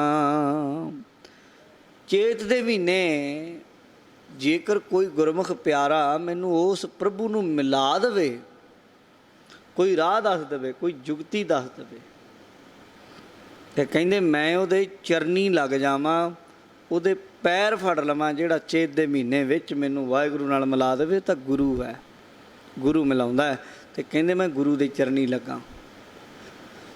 ਅੱਗੇ ਫਿਰ ਵਿਸਾਖ ਦਾ ਮਹੀਨਾ, ਵੈਸਾਖ ਧੀਰਨ ਕਿਉਂ ਵਾਢੀਆ। ਕਹਿੰਦੇ ਵਿਸਾਖ ਦਾ ਮਹੀਨਾ ਚੜ੍ਹ ਗਿਆ ਤੇ ਪ੍ਰਮਾਤਮਾ ਤੋਂ ਵਾਢੀਆਂ ਟੁੱਟੀਆਂ ਹੋਈਆਂ, ਜਿਵੇਂ ਪਤੀਵਰਤਾ ਔਰਤਾਂ ਪਤੀ ਵਿਛੋੜੇ ਵਿੱਚ ਆਪਣੇ ਪਤੀ ਨੂੰ ਯਾਦ ਕਰਦੀਆਂ ਨੇ ਵਿਛੋੜੇ ਦੇ ਵਿੱਚ, ਇਉਂ ਹੀ ਵਿਸਾਖ ਦੇ ਮਹੀਨੇ ਵਿੱਚ ਧੀਰਜ ਕਿਵੇਂ ਆਵੇ ਉਹਨਾਂ ਪਰਮਾਤਮਾ ਤੋਂ ਵਿਛੜੀਆਂ ਰੂਹਾਂ ਨੂੰ। ਵਿਸਾਖ ਧੀਰਨ ਕਿਉਂ ਵਾਢੀਆ, ਉਹਨਾਂ ਟੁੱਟੀਆਂ ਨੂੰ, ਪਰਮਾਤਮਾ ਤੋਂ ਟੁੱਟੀਆਂ ਨੂੰ, ਜਿਨ੍ਹਾਂ ਨੂੰ ਅਹਿਸਾਸ ਹੋ ਗਿਆ ਕਿ ਅਸੀਂ ਵਿਛੜ ਚੁੱਕੀਆਂ। ਜਿਨ੍ਹਾਂ ਨੂੰ ਤਾਂ ਅਹਿਸਾਸ ਹੀ ਨਹੀਂ ਹੈ ਉਹਨਾਂ ਦਾ ਤਾਂ ਕੀ ਕਰਨਾ, ਪਰ ਜਿਨ੍ਹਾਂ ਨੂੰ ਅੰਦਰੋਂ ਪਤਾ ਲੱਗ ਗਿਆ ਕਿ ਵਿਛੋੜਾ ਪੈ ਗਿਆ, ਤੇ ਉਹਨਾਂ ਨੂੰ ਧੀਰਜ ਨਹੀਂ। ਜਿਨ੍ਹਾਂ ਪ੍ਰੇਮ ਵਿਛੋ ਹੋ, ਜਿਨ੍ਹਾਂ ਨੂੰ ਪ੍ਰੇਮ ਪ੍ਰਭੂ ਦੇ ਪ੍ਰੇਮ ਦਾ ਵਿਛੋੜਾ ਪੈ ਗਿਆ, ਪ੍ਰੇਮੀ ਦਾ, ਵਾਹਿਗੁਰੂ ਦਾ, ਉਹਨਾਂ ਨੂੰ ਧੀਰਜ ਕਿਵੇਂ ਦਿਓਗੇ। ਹਰ ਸਾਜਨ ਪੁਰਖ ਵਿਸਾਰ ਕੈ ਲੱਗੀ ਮਾਇਆ ਤੋ, ਹਰੀ ਨੂੰ, ਪ੍ਰਮਾਤਮਾ ਨੂੰ, ਵਾਹਿਗੁਰੂ ਨੂੰ ਭੁਲਾ ਕੇ ਨਾ ਹੁਣ ਮਾਇਆ ਦੇ ਧੋਖੇ ਵਿੱਚ ਲੱਗੀ ਪਈ ਹੈ, ਧੀਰਜ ਨਹੀਂ ਮਿਲਣਾ। ਜਿਵੇਂ ਇੱਕ ਬੱਚੇ ਨੂੰ ਖੇਡਾਂ ਦੇ ਦਿਓ, 1 2 3 4 5 ਦੇ ਦਿਓ, ਖੇਡੀ ਜਾਏਗਾ, ਪਰ ਜਦ ਮਾਂ ਯਾਦ ਆ ਗਈ ਸਾਰੇ ਖਿਡੌਣੇ ਭਗਾ ਕੇ ਮਾਰੂਗਾ। ਫਿਰ ਕਹੂਗਾ ਮੈਨੂੰ ਤਾਂ ਮਾਂ ਚਾਹੀਦੀ ਹੈ। ਫਿਰ ਤੁਸੀਂ ਉਹਨੂੰ ਭਾਵੇਂ ਸੋਨੇ ਦਾ ਘੋੜਾ ਵੀ ਦੇ ਦਿਓ, 5-4 ਮਿੰਟ ਖੇਡੂਗਾ, ਪਰ ਉਹਨੂੰ ਯਾਦ ਮਾਂ ਆਉਣੀ ਹੈ। ਇਉਂ ਹੀ ਹਰੀ ਵਾਹਿਗੁਰੂ ਨੂੰ ਵਿਸਾਰ ਕੇ ਮਾਇਆ ਦੇ ਧੋਖਿਆਂ ਵਿੱਚ ਲਾਇਆ ਤਾਂ ਹੈ ਜੀਵ ਨੂੰ, ਪਰ ਜਿਹੜੀਆਂ ਅਸਲ ਅੰਦਰੋਂ ਰੂਹਾਂ ਨੂੰ ਸਮਝ ਆ ਗਈ ਨਾ ਕਿ ਪ੍ਰਮਾਤਮਾ ਵਾਹਿਗੁਰੂ ਤੋਂ ਟੁੱਟ ਕੇ ਕਤ ਪਾਈ ਹੈ ਵਿਸ਼ਰਾਮ, ਗੱਲ ਨਹੀਂ ਬਣਨੀ, ਤੇ ਫਿਰ ਪਿਆਰਿਓ ਉਹਨਾਂ ਨੂੰ ਇਹ ਮਾਇਆ ਦਾ ਧੋਖ ਖਿੱਚ ਨਹੀਂ ਸਕਦਾ। ਪਰ ਦੁਨੀਆ ਇਹਦੇ ਵਿੱਚ ਧੋਖੇ ਵਿੱਚ ਲੱਗੀ ਪਈ ਆ, ਆਪਣੇ ਆਪ ਨੂੰ ਪਰਚਾਈ ਜਾਂਦੀ ਹੈ, ਉੱਧਰ ਨੂੰ ਲੱਗ ਨਹੀਂ ਰਹੀ। ਮਨ ਤੜਫੀ ਜਾਂਦਾ ਹੈ, ਜੀਓ ਤਪਤ ਹੈ ਵਾਰੋ ਵਾਰ, ਪਰੇਸ਼ਾਨ ਹੈ, ਦੁਖੀ ਹੈ। ਪਰ ਉਹ ਜਿਵੇਂ ਬੱਚੇ ਨੂੰ ਖੇਡਾਂ ਦਈਏ, ਮਾਂ ਨਾ ਦਈਏ, ਦੁੱਧ ਨਾ ਦਈਏ, ਵਧੀਆ ਤੋਂ ਵਧੀਆ ਖੇਡਾਂ ਦਈਏ, ਉਹਨੂੰ ਜਿਹੜੀ ਭੁੱਖ ਲੱਗੀ ਆ ਉਹ ਨਹੀਂ ਨਾ ਬੁਝਦੀ। ਉਹ ਚੀਜ਼ਾਂ ਨੂੰ ਤੋੜੇਗਾ, ਦੁਖੀ ਹੋਏਗਾ, ਪਰੇਸ਼ਾਨ ਹੋਏਗਾ। ਇਉਂ ਹੀ ਅੰਦਰਲਾ ਜਿਹੜਾ ਮਨੂ ਹੈ ਉਹ ਚਾਹੁੰਦਾ ਉਹ ਹੈ ਕਤ ਜਾਈਆ ਰੇ ਘਰ ਲਾਗੋ ਰੰਗ, ਮੇਰਾ ਚਿੱਤ ਨਾ ਚੱਲੈ ਮਨ ਭਇਓ ਪੰਗ। ਉਹ ਬਾਹਰਲੇ ਪਾਸੇ ਜਾਂਦਾ ਨਹੀਂ, ਉਹ ਕਹਿੰਦਾ ਹੋਰ ਪਾਸੇ ਕਿਉਂ ਜਾਵਾਂ, ਅੰਦਰ ਹੈ ਖੇਡ, ਤੇ ਬਾਹਰ ਨੂੰ ਲਾਈ ਫਿਰਦਾ ਹੈ। ਇਹਨੂੰ ਮਾਇਆ ਦਾ ਧੋਖਾ ਕਹਿੰਦੇ ਆ। ਪੁੱਤਰ ਕਲੱਤਰ ਨਾ ਸੰਗ ਧਨਾ, ਨਾਲ ਨਿਭਣ ਵਾਲੀ ਕੋਈ ਚੀਜ਼ ਨਹੀਂ, ਨਾ ਪੁੱਤ ਕਲੱਤਰ, ਨਾ ਇਸਤਰੀ ਘਰ ਵਾਲੀ, ਨਾ ਸੰਗ ਧਨਾ, ਨਾ ਧਨ ਪੈਸਾ ਜਿੰਨਾ ਮਰਜ਼ੀ ਹੋਵੇ ਨਾਲ ਨਹੀਂ ਜਾਂਦਾ। ਹਰ ਅਵਿਨਾਸ਼ੀ ਉਹ ਜੀਵ ਆਤਮਾ, ਨਾ ਧੀ ਪੁੱਤਰ ਪਤੀ ਪਤਨੀ ਇੱਕ ਦੂਜੇ ਨਾਲ ਸਨੇਹ ਹੈ, ਪਰ ਨਾਲ ਤੇ ਨਹੀਂ ਨਿਭਦੇ। ਅੰਦਰ ਦੀ ਸ਼ਾਂਤੀ ਹਰ ਕਿਸੇ ਦੀ ਵੱਖੋ ਵੱਖਰੀ ਹੈ। ਇੱਕ ਘਰ ਵਾਲਾ ਬੈਠਾ ਜਪਜੀ ਦਾ ਪਾਠ ਕਰਦਾ, ਉਹ ਸ਼ਾਂਤ ਹੈ। ਇੱਕ ਬੀਬੀ ਬੈਠੀ ਟੈਲੀਵਿਜ਼ਨ ਦੇਖਦੀ ਹੈ, ਤੜਫਦੀ ਪਈ ਹੈ, ਦੋਵਾਂ ਦਾ ਸਨੇਹ ਬੜਾ ਹੈ, ਪਰ ਉਹ ਉਬਲਦੀ ਪਈ ਹੈ, ਉਹ ਠੰਡਾ ਪਿਆ। ਕੀ ਕਰੋਗੇ ਹੁਣ? ਪੁੱਤ ਪਿਆਰ ਬੜਾ ਕਰਦਾ ਹੈ, ਬੜਾ ਸਿਆਣਾ ਹੈ, ਮਾਪੇ ਮਾਇਆ ਦੇ ਮੋਹ 'ਚ ਫਿਰਦੇ ਆ, ਉਹਨੂੰ ਗਾਲਾਂ ਕੱਢਦੇ ਫਿਰਦੇ ਆ, ਛਿੱਤਰ ਮਾਰਦੇ ਆ, ਇਹ ਨਕੰਮਾ, ਇਹ ਕੰਮ ਦਾ ਨਹੀਂ। ਉਹ ਸ਼ਾਂਤੀ 'ਚ ਬੈਠਾ ਹੈ, ਕਿਸੇ ਕੰਮ ਨਹੀਂ ਆਉਂਦਾ। ਨਾ ਅੰਦਰ ਦੀ ਸ਼ਾਂਤੀ ਇੱਕ ਦੂਜੇ ਦੇ ਕੰਮ ਆਉਂਦੀ ਆ। ਅਗਰ ਕੰਮ ਆਉਂਦਾ ਹੈ ਤੇ ਹਰੀ ਪ੍ਰਮਾਤਮਾ ਵਾਹਿਗੁਰੂ ਦਾ ਨਾਮ, ਅਵਿਨਾਸ਼ੀ ਪ੍ਰਮਾਤਮਾ ਦਾ ਨਾਮ ਹੈ। ਜੇ ਉਹ ਤੇਰੇ ਪੱਲੇ ਹੈ ਤੇ ਸ਼ਾਂਤੀ ਹੈ, ਨਹੀਂ ਤੇ ਪੁੱਤਰ ਕਲੱਤਰ ਨਾ ਸੰਗ ਧਨਾ, ਜਿੰਨਾ ਮਰਜ਼ੀ ਧਨ ਹੋਵੇ, ਪੁੱਤਰ ਹੋਣ, ਕਲੱਤਰ ਪਤਨੀ ਪਤਨੀਆਂ ਵੀ ਹੋਣ, ਪਰ ਮਹਾਰਾਜ ਕਹਿੰਦੇ ਕੰਮ ਨਹੀਂ, ਕੰਮ ਆਏਗਾ ਹਰ ਅਵਿਨਾਸ਼ੀ। ਉਹ ਹਰੀ ਅਵਿਨਾਸ਼ ਜੋ ਨਾਸ਼ ਤੋਂ ਰਹਿਤਾ, ਉਹ ਕੰਮ ਆਉਣ ਵਾਲਾ ਹੈ। ਪਲ ਚ ਸਗਲੀ ਮੁਈ ਝੂਠੈ ਧੰਦਾ ਮੋਹ। ਪਲ ਚ ਜਣੀ ਫਸ ਕੇ, ਵਾਰ ਘੁੰਮ ਕੇ, ਡਿੱਗ ਕੇ, ਕਹਿੰਦੇ ਮਰਦੀ ਜਾ ਰਹੀ ਹੈ ਦੁਨੀਆ, ਸਾਰੀ ਦੁਨੀਆ। ਸਗਲੀ ਮੁਈ, ਲਗਭਗ ਸਾਰੀ ਦੁਨੀਆ ਧੋਖੇ ਵਿੱਚ ਫਸ ਕੇ ਮਰ ਰਹੀ ਹੈ। ਵੀ ਖੌਰੇ ਇਹ ਦੁਨਿਆਵੀ ਪਦਾਰਥਾਂ 'ਚੋਂ ਰਸ ਮਿਲ ਜਾਏਗਾ, ਪਰ ਮਹਾਰਾਜ ਕਹਿੰਦੇ ਝੂਠਾ ਧੰਦਾ ਹੈ ਮੋਹ, ਝੂਠੇ ਧੰਦਿਆਂ ਦੇ ਮੋਹ ਵਿੱਚ ਫਸੀ ਮਰ ਰਹੀ ਹੈ। ਇਕਸ ਹਰ ਕੇ ਨਾਮ ਬਿਨ, ਪਰ ਉਹਨਾਂ ਨੂੰ ਇਹ ਗੱਲ ਦੀ ਸਮਝ ਕਦੋਂ ਆਏਗੀ ਕਿ ਇੱਕ ਪਰਮਾਤਮਾ ਵਾਹਿਗੁਰੂ ਦੇ ਨਾਮ ਤੋਂ ਬਗੈਰ, ਉਹ ਤਾਂ ਨਾਮ ਤੇ ਨਿਵੇਗਾ ਨਾ, ਪਰ ਇਕਸ ਹਰ ਕੇ ਨਾਮ ਬਿਨ, ਵਾਹਿਗੁਰੂ ਦੇ ਨਾਮ ਤੋਂ ਬਿਨਾਂ ਅੱਗੇ ਲਈਆ ਹੈ ਖੋਹੇ, ਅੱਗੇ ਦਰਗਾਹ ਵਿੱਚ ਸਭ ਕੁਝ ਖੋਹ ਲਿਆ ਜਾਏਗਾ, ਨਾਲ ਨਹੀਂ ਨਿਭਣ ਵਾਲਾ। ਅੱਗੇ ਤੇ ਕੀ ਅੰਦਰ ਮਨ 'ਚ ਹੀ ਨਹੀਂ ਜਾਂਦਾ। ਹਰੀ ਨਾਮ ਤੋਂ ਬਿਨਾਂ ਮਨ 'ਚ ਹੋਰ ਕੋਈ ਚੀਜ਼ ਠੰਡ ਨਹੀਂ ਪਹੁੰਚਦੀ ਕਰਦੀ। ਹੋਰ ਉਹ ਅੱਗੇ ਕਿਹੜੀ ਚੀਜ਼ ਦੀ ਗੱਲ ਕਰਦੇ ਆਖੇ ਜੀ ਸਾਰਾ ਕੁਝ ਅੱਗਾ ਇੱਥੇ ਹੀ ਹੈ। ਮੈਨੂੰ ਦੱਸੋ ਇੱਥੇ ਕਿੱਥੇ ਅੱਗਾ ਹੈ? ਜਿੱਥੇ ਮਹਾਰਾਜ ਕਹਿੰਦੇ ਇੱਕ ਹਰੀ ਦੇ ਨਾਮ ਤੋਂ ਬਿਨਾਂ ਅੱਗੇ ਸਾਰਾ ਕੁਝ ਖੋਹ ਲਿਆ ਜਾਂਦਾ, ਕਿੱਥੇ ਖੋਹ ਲਿਆ ਜਾਏਗਾ? ਇੱਥੋਂ ਜਾਓਗੇ, ਇੱਥੇ ਦਾ ਪੈਸਾ ਦੁਨੀਆ ਦੀ ਕਿਸੇ ਵੀ ਕੰਟਰੀ 'ਚ ਖੂੰਜੇ 'ਚ ਚਲੇ ਜਾਓ, ਕਰੰਸੀ ਬਦਲ ਜਾਏਗੀ, ਕੰਮ ਆ ਜਾਏਗਾ? ਕਿਉਂ ਨਹੀਂ ਆਏਗਾ? ਕੰਮ ਆਉਂਦਾ। ਢਿੱਲੇ ਹੋ ਮੱਠੇ ਹੋ, ਇੱਥੋਂ ਦੇ 4 ਪੈਸੇ ਕਮਾਏ ਆ, ਜਿਹੜੇ ਮਰਜ਼ੀ ਹਸਪਤਾਲ ਚੱਲ ਜਾਓ, ਉੱਥੇ ਕੰਮ ਆ ਜਾਏਗਾ। ਕਿਉਂ ਨਹੀਂ ਆਉਂਦਾ? ਤੇ ਲੋਕਾਂ ਨੂੰ ਝੂਠੀਆਂ ਗੱਲਾਂ ਕਰਕੇ ਗੁੰਮਰਾਹ ਕਰਨ ਦੀ ਜ਼ਰੂਰਤ ਨਹੀਂ। ਸੱਚ ਦੱਸੋ, ਅਗਲੇ ਨੇ ਮੰਨਣੀ ਮੰਨੇ, ਨਹੀਂ ਮੰਨਦਾ, ਜਿੱਧਰ ਮਰਜ਼ੀ ਜਾਵੇ, ਪਰ ਸਾਡਾ ਕੰਮ ਹੈ ਅਗਲੇ ਦੇ ਸਾਹਮਣੇ ਸੱਚ ਰੱਖਣਾ, ਗੁਰੂ ਦੀ ਗੱਲ ਸਹੀ ਦੱਸਣੀ ਹੈ। ਨਹੀਂ ਆਖੇ ਜੀ ਇਹ ਤੇ ਮੰਨਦਾ ਨਹੀਂ, ਅੱਗੇ ਨੂੰ ਨਹੀਂ ਮੰਨਦਾ, ਨਾ ਮੰਨੇ, ਅਸੀਂ ਮਨਾਉਣਾ ਥੋੜ੍ਹਾ ਉਹਨੂੰ। ਅਸੀਂ ਤੇ ਗੁਰੂ ਦੀ ਗੱਲ ਕਹਿਣੀ ਹੈ, ਉਹਦੀ ਮਰਜ਼ੀ ਹੈ, ਮੰਨਦਾ ਮੰਨੇ ਉਹਦਾ ਭਲਾ, ਨਹੀਂ ਮੰਨਦਾ ਤੇ ਨਾ ਮੰਨੇ, ਉਹਦੀ ਬਦਕਿਸਮਤੀ ਹੈ। ਪਰ ਗੁਰੂ ਸਾਹਿਬ ਕਹਿੰਦੇ ਆ ਅੱਗੇ ਪਰਮਾਤਮਾ ਦੀ ਦਰਗਾਹ ਵਿੱਚ ਜਦੋਂ ਜਾਏਗਾ ਨਾ, ਇੱਕ ਹਰੀ ਦੇ ਨਾਮ ਤੋਂ ਬਿਨਾਂ ਕੰਮ ਨਹੀਂ ਆਉਣਾ, ਸਭ ਇੱਥੇ ਹੀ ਖੋਹ ਲੈਣੀ ਆ, ਉੱਤੇ ਅੱਗੇ ਥੋੜ੍ਹਾ ਜਾਣੀ, ਅੱਗੇ ਤਾਂ ਨਾਮ ਹੀ ਜਾਏਗਾ। ਇੱਥੇ ਤਾਂ ਪਹਿਲਾਂ ਹੀ ਵੰਡੀਆਂ ਪੈ ਜਾਂਦੀਆਂ, ਫਲਾਣਾ ਘਰ ਮੈਂ ਸਾਂਭੂਗਾ, ਉਹ ਮੈਂ ਸਾਂਭੂਗਾ, ਉੱਥੇ ਮੈਨੂੰ ਨੇੜੇ ਪੈਂਦਾ, ਇੱਧਰ ਮੈਨੂੰ ਆਹ ਨਿਆਈ ਵਾਲੀ ਮੈਂ ਸਾਂਭਣੀ ਆ, ਰੋਡ ਵਾਲੀ ਮੈਂ ਸਾਂਭਣੀ ਆ, ਜ਼ਮੀਨ ਆਹ ਚੀਜ਼ ਮੇਰੀ, ਆ ਮੇਰੀ, ਪਹਿਲਾਂ ਹੀ ਵੰਡੀਆਂ ਪਈਆਂ ਹੁੰਦੀਆਂ। ਜਿਉਂਦੇ ਜੀ ਕਹਿਣ ਲੱਗ ਜਾਂਦੇ। ਐਸੇ ਲੋਕ ਵੀ ਹੈ ਅਖੇ ਜੇ ਕੱਲ੍ਹ ਨੂੰ ਰੱਬ ਨਾ ਕਰੇ ਬਾਪੂ ਨੂੰ ਕੁਝ ਹੋ ਗਿਆ ਤੇ ਫਿਰ ਕਿਉਂ? ਇਹਦਾ ਮਤਲਬ ਇਹੀ ਕਹਿੰਦੇ ਵੀ ਤੂੰ ਮਰਨ ਵਾਲਾ, ਹੋਰ ਕੀ ਕਹਿਣਾ ਚਾਹੁੰਦੇ ਆ ਉਹ? ਡਾਇਰੈਕਟ ਨਹੀਂ ਇਨਡਾਇਰੈਕਟ ਕਹੀ ਜਾਂਦੇ ਆ ਵੀ ਰੱਬ ਨਾ ਕਰੇ ਕੁਝ ਹੋ ਗਿਆ ਇਹਨੂੰ, ਫਿਰ ਅਸੀਂ ਕੀ ਕਰਾਂਗੇ? ਮਹਾਰਾਜ ਕਹਿੰਦੇ ਇਹ ਮਤਲਬ ਹੈ ਖੋਹ ਰਿਹਾ ਤੇਰੇ ਤੋਂ। ਇਸ ਲਈ ਦਈਓ ਵਿਸਾਰ ਵਿਗੁਚਣਾ, ਪ੍ਰੇਰਕ ਪ੍ਰਮਾਤਮਾ ਵਾਹਿਗੁਰੂ ਦੇਣਹਾਰ, ਉਹਨੂੰ ਵਿਸਾਰ ਕੇ ਵਿਗੁਚਣਾ, ਜਾਣੀ ਖੱਜਲ ਖੁਆਰ ਹੋਣ ਵਾਲੀ ਗੱਲ ਹੈ। ਪ੍ਰਭ ਬਿਨ ਅਵਰ ਨ ਕੋਏ, ਪ੍ਰਭੂ ਤੋਂ ਬਿਨਾਂ ਅਵਰ ਜਣੀ ਹੋਰ ਕੋਈ ਤੇਰੀ ਰੱਖਿਆ ਕਰਨ ਵਾਲਾ ਲੋਕ ਪਰਲੋਕ ਵਿੱਚ ਪਿਆਰਿਆ ਹੈ ਨਹੀਂ। ਤੇਰਾ ਆਪਣਾ, ਤੇਰੀ ਰੂਹ ਦਾ ਸਾਥੀ ਕੋਈ ਵੀ ਨਹੀਂ ਹੈ। ਪ੍ਰੀਤਮ ਚਰਣੀ ਜੋ ਲੱਗੇ ਤਿਨ ਕੀ ਨਿਰਮਲ ਸੋਏ, ਪ੍ਰੀਤਮ ਵਾਹਿਗੁਰੂ ਦੇ ਚਰਣੀ ਜਿਹੜੇ ਬੰਦੇ ਲੱਗ ਗਏ ਭਾਈ, ਉਹਨਾਂ ਬੰਦਿਆਂ ਦੀ ਸੋਏ ਜਾਣੀ ਸ਼ੋਭਾ ਨਿਰਮਲ ਹੈ, ਸ਼ੁਭ ਹੈ, ਪਵਿੱਤਰ ਹੈ। 134 ਅੰਗ 'ਤੇ ਆ ਗਏ।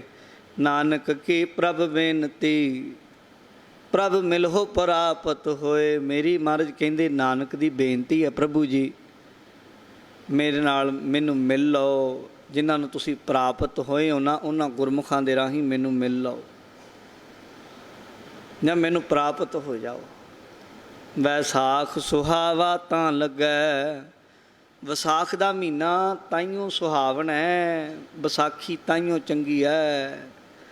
ਜਾਂ ਸੰਤ ਭੇਟੈ ਹਰ ਸੋਏ, ਜਾਂ ਜੇ ਵਿਸਾਖ ਦੇ ਮਹੀਨੇ ਕੋਈ ਸੰਤ ਮਿਲ ਪਵੇ ਤੇ ਹਰੀ ਪਰਮਾਤਮਾ ਵਾਹਿਗੁਰੂ ਨਾਲ ਮੇਲ ਕਰਾ ਦੇਵੇ ਤਾਂ ਵਿਸਾਖ ਦਾ ਮਹੀਨਾ ਚੰਗਾ, ਨਹੀਂ ਤੇ ਵਿਸਾਖੀ ਨੇ ਵੀ ਤੈਨੂੰ ਕੀ ਦੇ ਜਾਣਾ। ਕਈ ਵਿਸਾਖੀਆਂ ਆਈਆਂ ਤੇ ਗਈਆਂ।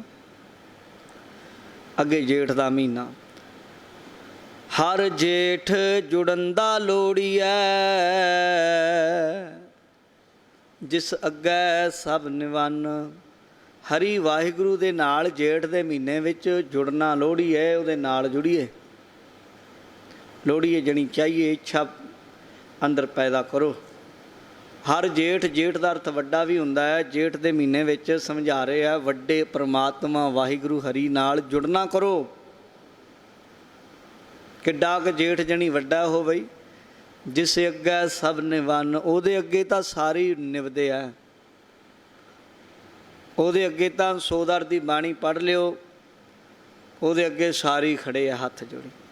गावन तुधनो इंद्र इंद्रासन बैठे देवतियां दर नाले। गावन तुधनो सिद्ध समाधि अंदर, गावन तुधनो साध विचारे, गावन तुधनो जति सती संतोखी। गाव सारी गा रहे है। सो दर पढ़ लो, सो दर किया सो कर किया, जित बह सर्ब संभाले। तेनों सारी याद कर रहे है, ਉਹਦੇ ਅੱਗੇ ਸਾਰੇ ਹੀ ਨਿਆਉਂਦੇ ਆ। ਸਭ ਦੇਵੀ ਦੇਵਤੇ, ਸਭ ਭੂਤਾਂ, ਭੂਤ ਪ੍ਰੇਤ ਜਿੰਨ, ਪੀਰ ਪੈਗੰਬਰ ਔਲੀਏ ਅਵਤਾਰ ਗੁਪਤ ਪ੍ਰਗਟ, ਹਰ ਸ਼ੈ ਉਹਦੇ ਸਾਹਮਣੇ ਹੱਥ ਜੋੜੀ ਖੜੀ ਆ। ਤੂੰ ਜੇਠ ਦੇ ਮਹੀਨੇ ਵਿੱਚ ਤੂੰ ਉਹਦੇ ਅੱਗੇ ਜੁੜ ਜਾ। ਹਰ ਸੱਜਣ ਦਾਵਣ ਲੱਗਿਆ, ਹਰੀ ਪਰਮੇਸ਼ਰ ਦੇ ਦਾਮਣ, ਦਾਵਣ ਜਣੀ ਦਾਮਣ ਪੱਲਾ, ਉਹਦਾ ਪੱਲਾ ਫੜ ਲਈਏ। ਕਿਸੇ ਨਾ ਦੇਈ ਬੰਨ, ਫਿਰ ਹੋਰ ਕਿਸੇ ਨੂੰ ਬੰਨ ਕੇ ਨਹੀਂ ਫੜਾਉਂਦਾ। ਸਾਰੇ ਉਹਦੇ ਅੱਗੇ ਖੜੇ ਆ। ਜੇ ਉਹਦੇ ਬਣ ਜਾਈਏ ਤੇ ਫਿਰ ਕਿਹਦੀ ਤਾਕਤ ਆਖੇ ਜੀ ਮੇਰੇ ਵਿੱਚ ਬੜੀਆਂ ਚੀਜ਼ਾਂ ਫੂਕਾਂ ਮਾਰਦੀਆਂ ਮੇਰੇ ਕੰਨਾਂ 'ਚ ਆ ਕੇ, ਚੀਜ਼ਾਂ ਡਰਾਉਂਦੀਆਂ। ਰਾਤ ਨੂੰ ਭੈੜੇ ਸੁਪਨੇ ਆਉਂਦੇ ਆ, ਰਾਤ ਨੂੰ ਛਾਤੀ 'ਤੇ ਆ ਕੇ ਕੋਈ ਚੀਜ਼ ਬਹਿ ਜਾਂਦੀ। ਕੀ ਕਰਦਾ ਬਈ ਫਲਾਣੇ ਬੰਗਾਲੀ ਬਾਬੇ ਤੋਂ ਧਾਗਾ ਕਰਾਇਆ ਜੀ, ਉਹ ਤਵੀਤ ਕਰਾਇਆ ਜੀ, ਉਹਨੇ ਬੇਰੀਆਂ ਦੀਆਂ ਲੱਕੜੀਆਂ ਵੱਢ ਕੇ ਉਹਦਾ ਹਵਨ ਕੀਤਾ, ਵਾਹ ਕੀਤਾ। ਉਹ ਨਹੀਂ, ਇਹਨਾਂ ਪਖੰਡਾਂ ਤੋਂ ਬਚੋ। ਕਹਿੰਦੇ ਜੇ ਪ੍ਰਭੂ ਦੇ ਲੜ ਲੱਗ ਜਾਏਗਾ ਨਾ ਤੇ ਫਿਰ ਕਿਸੇ ਦੀ ਤਾਕਤ ਨਹੀਂ ਤੈਨੂੰ ਬੰਨ੍ਹ ਕੇ ਲੈ ਜਾਏਗਾ। ਕਿਹਦੀ ਤਾਕਤ ਉਹਦੇ ਵੱਲ ਝਾਕ ਜਾਏਗਾ। ਜਿਵੇਂ 52 ਰਾਜੇ ਗੁਰੂ ਹਰਗੋਬਿੰਦ ਸਾਹਿਬ ਦੇ ਦਾਮਣ ਪੱਲੇ ਨਾਲ ਲੱਗੇ ਨਾ, ਤੇ ਸੱਚੇ ਪਾਤਸ਼ਾਹ ਨੇ ਕੱਢ ਲਿਆਂਦੇ ਨਾ ਕਿਲੇ ਵਿੱਚੋਂ, ਗਵਾਲੀਅਰ ਦੇ ਵਿੱਚੋਂ, ਫਿਰ ਤਾਕਤ ਰਹੀ ਜਹਾਂਗੀਰ ਦੀ। ਜਿਨ੍ਹਾਂ ਨੂੰ ਉਮਰ ਕੈਦ ਸੀ, ਮਰਨ ਉਪਰੰਤ ਵੀ ਉਹਨਾਂ ਦੀਆਂ ਹੱਡੀਆਂ ਨਹੀਂ ਸੀ ਬਾਹਰ ਜਾਣੀਆਂ, ਤੇ ਜਿਉਂਦੇ ਜੀ ਕੱਢ ਲਿਆਂਦੇ। ਤੇ ਮੁੜ ਕੇ ਕਿਸੇ ਉਹਨਾਂ ਨੂੰ ਕਿਲੇ ਵਿੱਚ ਨਹੀਂ ਧੱਕਿਆ ਜਾਂ ਉਹਨਾਂ ਨੂੰ ਬੰਦੀ ਖਾਨੇ ਵਿੱਚ ਨਹੀਂ ਪਾਇਆ, ਆਜ਼ਾਦੀ ਦੇ ਦਿੱਤੀ, ਬੰਦ ਖਲਾਸੀ। ਇਉਂ ਬੰਦੀ ਛੋੜ ਹੈ। ਕਹਿੰਦੇ ਉਹਦੇ ਲੜ ਲੱਗ ਜਾ, ਉਹਦੇ ਸਿਮਰਨ ਨਾਲ ਲੱਗ ਜਾ, ਕਿਸੇ ਅੱਗੇ ਬੰਨ ਕੇ ਨਹੀਂ ਦਿੱਤਾ ਜਾਏਗਾ। ਮਾਣਕ ਮੋਤੀ ਨਾਮ ਪ੍ਰਭ, ਆਖੇ ਜੀ ਮੇਰੇ ਕੋਲ ਫਲਾਣਾ ਮੋਤੀ ਹੈ, ਮੈਂ ਮਾਣਕ, ਮੇਰੇ ਕੋਲ ਮਾਣਕ ਹੈ, ਮੋਤੀ ਹੈ, ਕਈ ਤਰ੍ਹਾਂ ਦੇ ਹੁੰਦੇ ਆ। ਇਹ ਹੀਰੇ ਨੇ, ਜਵਾਹਰਾਤ ਨੇ, ਲਾਲ ਨੇ, ਪੰਨੇ ਆ, ਇਹ ਸਭ ਕਿਸੇ ਕੰਮ ਦੇ ਨਹੀਂ। ਅਸਲ ਮਾਣਕ, ਅਸਲ ਮੋਤੀ ਪ੍ਰਭੂ ਦਾ ਨਾਮ ਹੈ। ਗੁਰੂ ਕਾ ਸ਼ਬਦ ਰਤਨ ਹੈ, ਹੀਰੇ ਜਿੱਤ ਜੜਾਓ।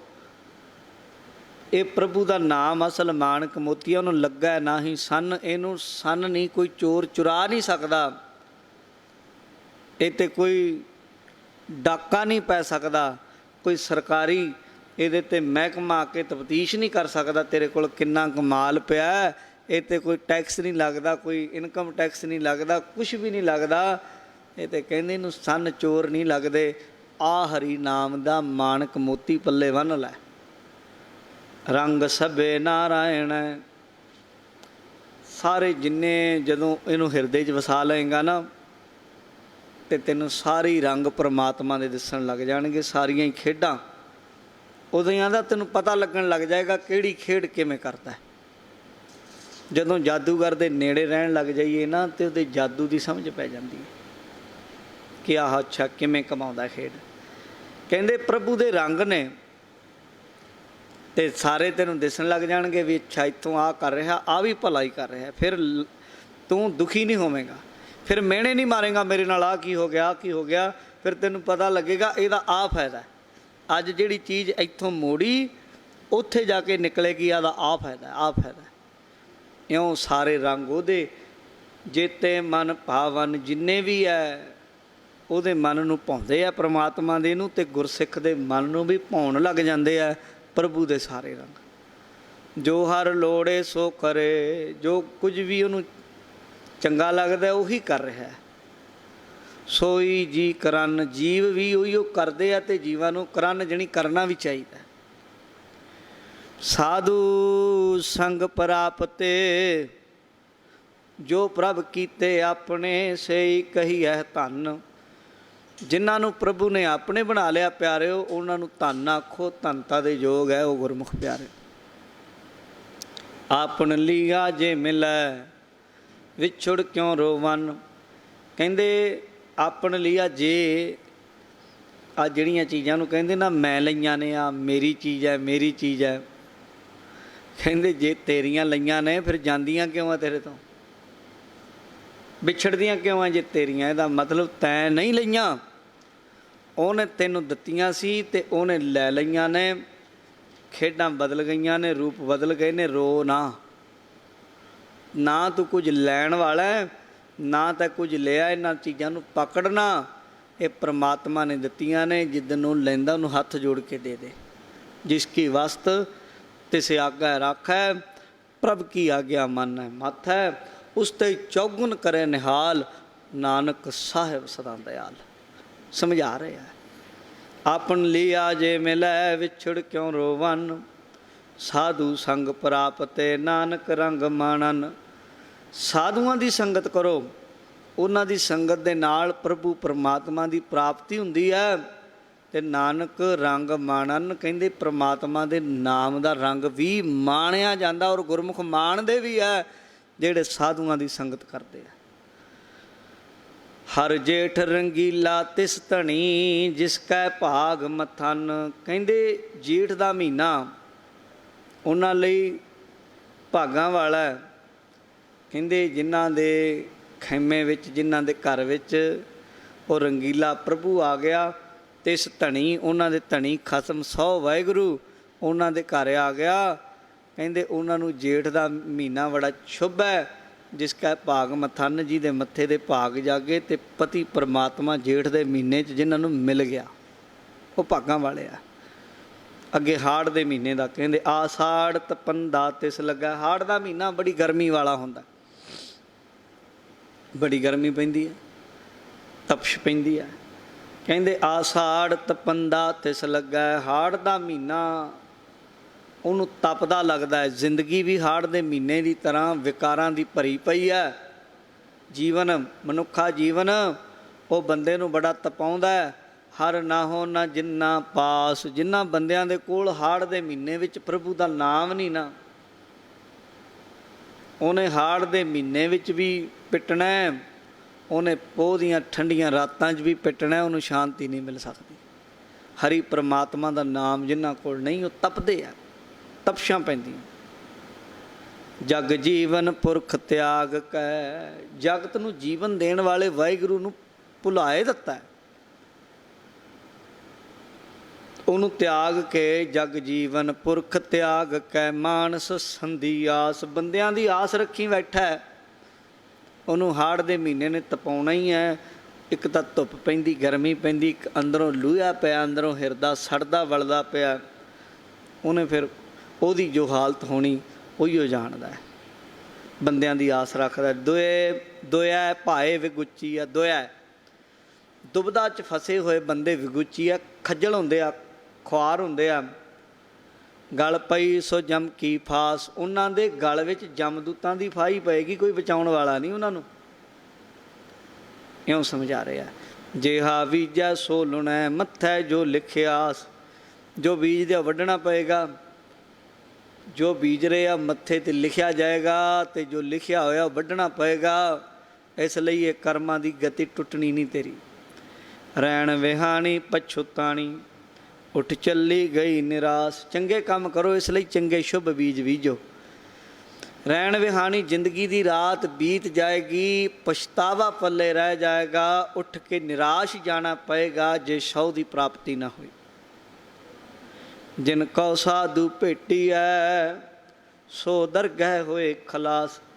ਜਿਨ੍ਹਾਂ ਨੂੰ ਸਾਧੂ ਗੁਰੂ ਮਿਲ ਜਾਏ, ਉਹ ਰੱਬੀ ਦਰਗਾਹ ਵਿੱਚ ਉਹਨਾਂ ਦੀ ਬੰਦ ਖਲਾਸੀ ਹੋ ਜਾਂਦੀ। ਜਾਮ ਉਹਨਾਂ ਦੇ ਡੰਡੇ ਨਹੀਂ ਮਾਰਦੇ, ਬਚ ਜਾਂਦੇ ਆ ਉਹ ਬੰਦੇ। ਕਰ ਕਿਰਪਾ ਪ੍ਰਭ ਆਪਣੀ, ਤੇਰੇ ਦਰਸ਼ਨ ਹੋਏ ਪਿਆਸ। ਹੈ ਪ੍ਰਭੂ ਆਪਣੀ ਕਿਰਪਾ ਕਰ ਮੇਰੇ 'ਤੇ ਵੀ, ਤੇਰੇ ਪਿਆਰੇ ਮੇਲ, ਤਾਂ ਕਿ ਤੇਰੇ ਮੈਨੂੰ ਦਰਸ਼ਨ ਹੋ ਜਾਣ, ਕਿਉਂਕਿ ਤੇਰੇ ਦਰਸ਼ਨਾਂ ਦੀ ਪਿਆਸ ਬੜੀ ਲੱਗੀ ਆ ਮੈਨੂੰ। ਪ੍ਰਭ ਤੁਧ ਬਿਨ ਦੂਜਾ ਕੋ ਨਹੀਂ, ਨਾਨਕ ਕੀ ਅਰਦਾਸ। ਹੈ ਪ੍ਰਭੂ ਤੇਰੇ ਬਿਨਾਂ ਦੂਜਾ ਮੇਰੀ ਰੱਖਿਆ ਕਰਨ ਵਾਲਾ ਕੋਈ ਨਹੀਂ, ਮੈਨੂੰ ਹੈ ਹੀ ਕੋਈ ਨਹੀਂ। ਮੇਰੀ ਅਰਦਾਸ ਹੈ। ਗੁਰੂ ਨਾਨਕ ਦੇਵ ਮਹਾਰਾਜ ਕਹਿਣ ਲੱਗੇ ਕਿ ਮੇਰੀ ਤੇਰੇ ਚਰਨਾਂ 'ਚ ਅਰਦਾਸ ਹੈ, ਤੇਰੇ ਬਿਨਾਂ ਮੈਨੂੰ ਦੂਜਾ ਹੋਰ ਕੋਈ ਨਹੀਂ। ਕੇਵਲ ਤੂੰ ਹੀ ਮੇਰੀ ਜ਼ਿੰਦਗੀ ਦਾ ਸਹਾਰਾ ਹੈ। ਮੇਰੇ ਜੀਵਨ 'ਚ ਪ੍ਰਗਟ ਹੋ ਜਾ। ਹਾੜ ਦੇ ਮਹੀਨੇ ਦੇ ਆਖਰੀ ਬੰਦ ਵਿੱਚ ਕਹਿ ਰਹੇ ਆ। ਅਗਲੀ 5 ਇੱਥੇ ਬੰਦ ਹੋ ਗਏ ਆ, 4 ਮਹੀਨਿਆਂ ਦੀ ਵਿਆਖਿਆ ਆਪਾਂ ਕਰ ਲਈ ਆ। ਅਗਲੇ ਮਹੀਨਿਆਂ ਦੀ ਅੱਗੇ ਸਾਉਣ ਤੋਂ ਲੈ ਕੇ ਲਾਸਟ ਤੱਕ ਕੱਲ੍ਹ ਨੂੰ ਕਰਾਂਗੇ। ਆਖਰੀ ਪੰਕਤੀ 'ਚ ਕੀ ਕਹਿੰਦੇ? ਆਸਾੜ ਸੁਹੰਦਾ ਤਿਸ ਲੱਗੈ, ਜਿਸ ਮਨ ਹਰ ਚਰਨ ਨਿਵਾਸ। ਹਾੜ ਦਾ ਮਹੀਨਾ ਉਹਨੂੰ ਸਾਧ ਸੰਗਤ ਜੀ ਚੰਗਾ ਲੱਗਦਾ, ਉਹਦੇ ਲਈ ਸੋਹਣਾ ਹੈ, ਜਿਹਦੇ ਮਨ ਦੇ ਵਿੱਚ ਹਰੀ ਪ੍ਰਮਾਤਮਾ ਦਾ ਵਾਸਾ ਹੋ ਗਿਆ। ਉਹਨੂੰ ਤਪਦਾ ਜਲਦਾ ਬਲਦਾ ਹਾੜ ਦਾ ਮਹੀਨਾ ਵੀ ਚੰਗਾ ਲੱਗਦਾ ਹੈ। ਉਸ ਗੁਰਸਿੱਖ ਦੇ ਲੋਕ ਸੁਖੀਏ, ਪਰਲੋਕ ਸੁਹੇਲੇ ਹੋ ਜਾਂਦੇ ਹਨ। ਇਹ ਗੁਰੂ ਸਾਹਿਬ ਨੇ ਬਖਸ਼ਿਸ਼ ਕੀਤੀ। ਸਮੇਂ ਦੀ ਸਮਾਪਤੀ, ਰਹਿੰਦੀ ਬਾਣੀ ਦੀ ਵਿਚਾਰ ਕੱਲ੍ਹ ਦੇ ਦੀਵਾਨ ਵਿੱਚ ਕਰਾਂਗੇ। ਹੋਈਆਂ ਭੁੱਲਾਂ ਦੀ ਖਿਮਾ, ਬੁਲਾਓ ਫਤਿਹ। ਵਾਹਿਗੁਰੂ ਜੀ ਕਾ ਖਾਲਸਾ, ਵਾਹਿਗੁਰੂ ਜੀ ਕੀ ਫਤਿਹ।